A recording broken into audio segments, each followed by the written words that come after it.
2008 Dodge Journey collision repair, aftermarket condenser.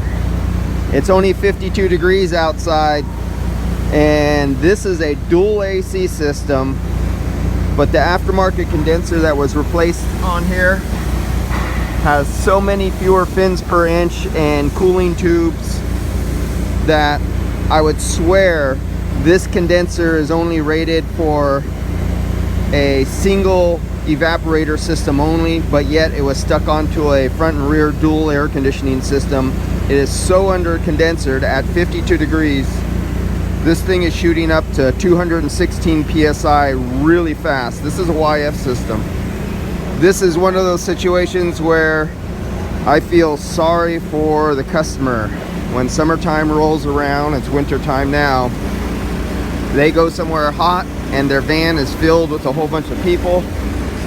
This is going to be a screwed situation for air conditioning cooling. And yeah, not a good situation. Them nice aftermarket parts that your insurance company always recommends. This is one of those situations where it's a very, very bad situation. I predict, I'm pretty well know I'm going to get a call back in a few months when summertime rolls around and says, you know that AC you charged a few months ago, the customer's complaining it's not cooling very well. No shit, Sherlock. Okay. And things are not quite right in Denmark here either. So we got a really hard turned rubber hose that is under tension, going like in a 180 degree turn right here. Really tied up again. I can't even move this thing. It is so tight under tension. You see right here? That line and that line are rubbing on each other. That's going to be a rub through. I could see where the frame was hit right here. All this is smashed. This is all new, but everything is kind of like not fitting right, bent and distorted. This vehicle would not go back together correctly. They were pounding and beating on this to get this rail down and things to get straightened out. They were pounding and beating on here. The peel, the weld is lifted up to make the fender fit and align with the hood. This is a bad one.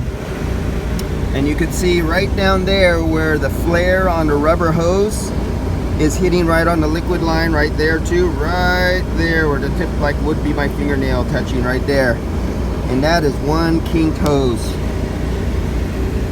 And right there at that ferrule on the rubber hose to the crimp, and that liquid line rubbing right there.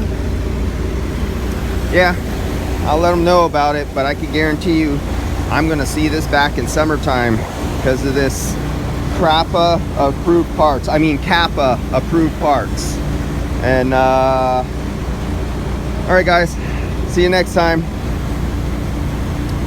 Just would not want to be the owner of this car. See you later.